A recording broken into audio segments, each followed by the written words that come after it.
to another episode of Veronica Finds Christian Parallels and Things that were not intended to have them. Except this one's a little bit different because, as far as I can tell, the Christian parallels were very intentional.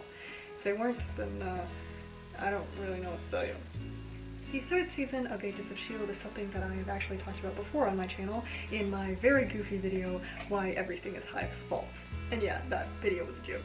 But today I would like to talk about Season 3 and Hive himself in a little more serious light. Major spoilers, by the way, if you're not like me and you like to go into things without knowing everything ahead of time.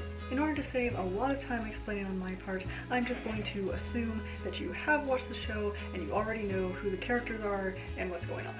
And if you have watched Season 3, like I'm assuming you have, then you probably already remember that a lot of religious language is used over the course of the story. Hive himself is referred to as a god and a devil, and of course a cross necklace is featured very prominently in the finale. So today I want to take a walk and examine some of those elements, and kind of try to figure out what it's trying to say, if it's saying anything at all. But before we do that, I have to tell you what started me on this whole train of thought.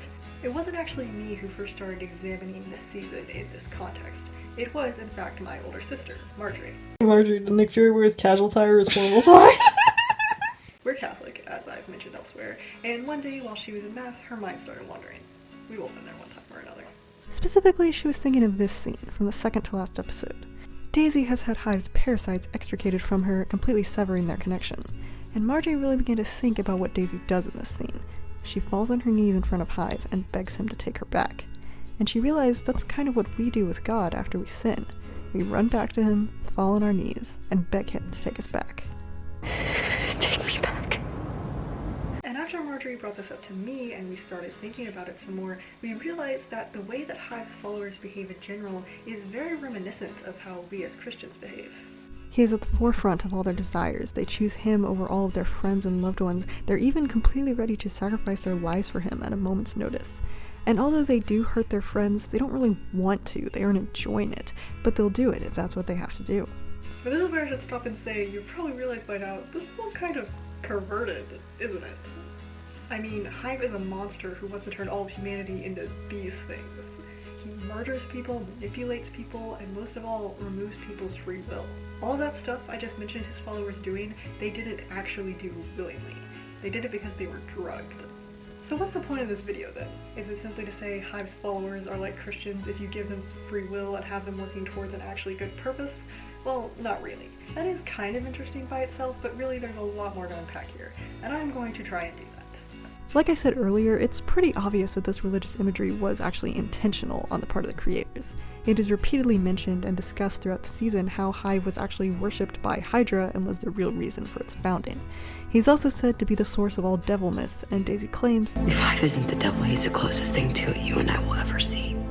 Obviously Hive is neither a god nor the devil, but it again begs the question of what was the point of these comparisons? Is it a rail against organized religion? Well, I don't really think so, since we do have positive religious characters with Mac and Yo-Yo. And in the end, I can't really say what the point was because I'm not the showrunners. I don't know what they're thinking, I don't know what's in their hearts, but I think that the most interesting interpretations that we can glean from this whole story are found in the final episode and in Hive's ultimate fate. Hive is defeated because Lincoln sacrifices himself, and it's in this scene where they both die where the allegorical elements, if you will, are made very, very explicit. I mean, Lincoln is literally holding a cross, and we also have these lines. He's paying for my mistake. No. He's paying for all our mistakes. To sacrifice for them. With all their flaws.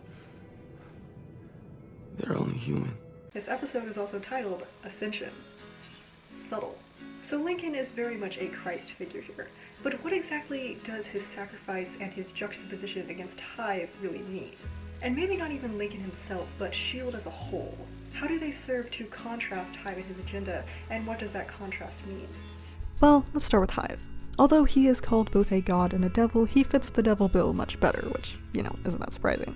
But look at his backstory. He was an incredibly powerful being who rebelled against the people who made him and tried to take all the power for himself, leading to him being banished from Earth. And the only way he gets back into Earth is through Phil's unabashed vengeful murder of Grant Ward, just like how evil was only allowed to enter our world through sin. Phil even acknowledges this himself. That's the sin that gave your devil new life. This comparison between Hive and the devil is made even stronger with the featuring of the book Paradise Lost, which, for the record, I have not read, but I'm pretty sure it's Sympathy for the Devil, the book. But again, it's just more of showing how devil-like Hive is. He exhibits this in his behavior, too.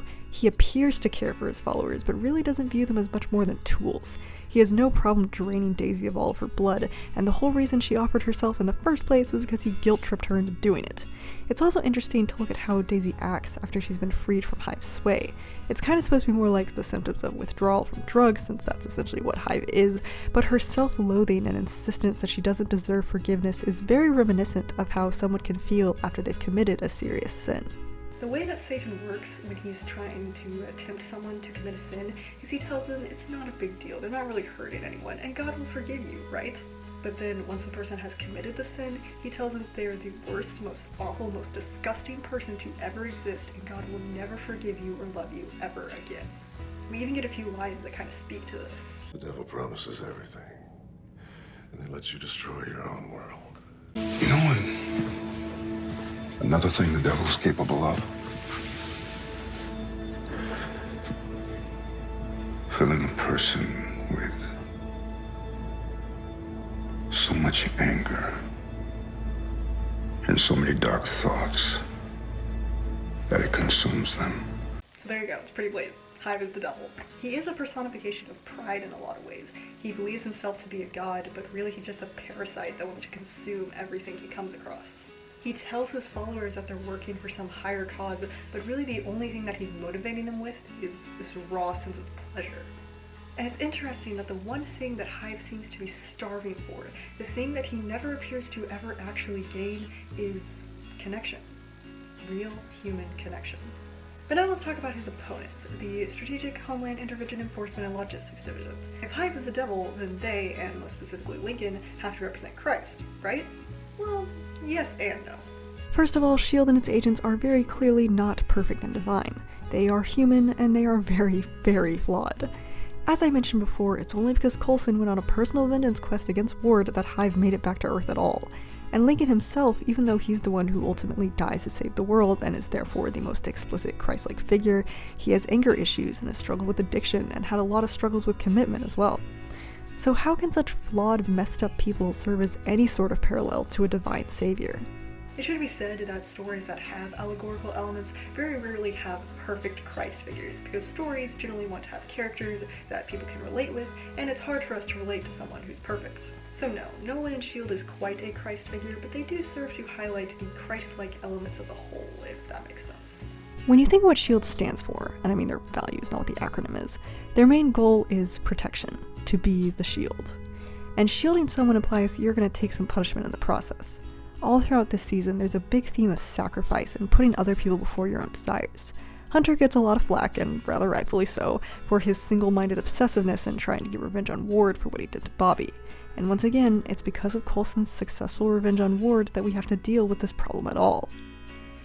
But we also see a lot of examples of self-sacrifice. Fitz jumps through a portal to save Gemma, a portal which Daisy was risking her own health in keeping open. Bobby and Hunter choose to be disavowed and give up their life with S.H.I.E.L.D. so that their friends aren't endangered. Charles steps up to save Daisy and dies for it. Mac risks his safety to try and get through to Daisy. And of course, Lincoln dies stopping Hive's plan, and ultimately saves the world. In the end, pretty much every character acknowledges that the only way they can accomplish anything is when they put themselves aside and focus on what will serve everyone. Now let's look at Daisy and Lincoln. Another big theme this season is purpose, and Lincoln says like 12 times that every Inhuman was created for a purpose. Lash's purpose was to save Daisy, and Lincoln's own purpose was to defeat Hive. What is Daisy's purpose? To save the world in Season 5, I assume, but I guess that hasn't been explicitly stated. Regardless, it's interesting to examine inhumanity, with a capital I, in general in this show. For instance, Daisy says that going through Terrigenesis is an awakening, and she also says that it's a birthright. Terrigenesis actually bears a lot of similarities to baptism, as it turns out. The person goes through a transformative process where they essentially die and are reborn, and they emerge with new powers and, as Lincoln says, a new purpose. The way that it's described, with Daisy calling it an awakening and Andrew saying that it was like a part of him had been unlocked, actually reminds me of how my dad described original sin to me. Original sin isn't something that was added on or attached to us, it was something that was taken away, and through baptism it is restored. Terrigenesis isn't the exact same, of course, but I do think the similarities are really interesting. But now let's look at the finale and how Hive is at last vanquished. Daisy at first thinks she's the one who has to stop him, and she's more than happy to because she feels incredibly guilty for what she did while under his sway. But Lincoln stops her, and know what he says to her shortly beforehand. Promise me you won't try to atone for your sins with some kind of sacrifice. And again, He's paying for my mistake. No. He's paying for all our mistakes. this is very similar to our own relationship with salvation. Humanity couldn't save itself. No matter how much we try to atone for it, we will never be able to make up for our sins, especially original sin. That's why somebody else did it for us. We should try to make amends for the bad things that we do. We should try to live good lives, but that by itself isn't enough. In the end, it's not our penance that saves us. It's grace. You can't just die for me like this. It's wrong. I know. Saving the girl I love and the world at the same time feels pretty right to me. So yeah, I hope that all made sense. I really don't know if all of that was what the show was going for, but it's nice to see that they got some stuff right. As always, thank you so much for watching and listening to this probably very difficult to follow video, and I hope you will share any thoughts you might have about this. I've been stewing on this topic for a long time now, so it was really nice to finally get it out there and talk about it. Again, thanks for watching and connecting with me, and I'll see you next time.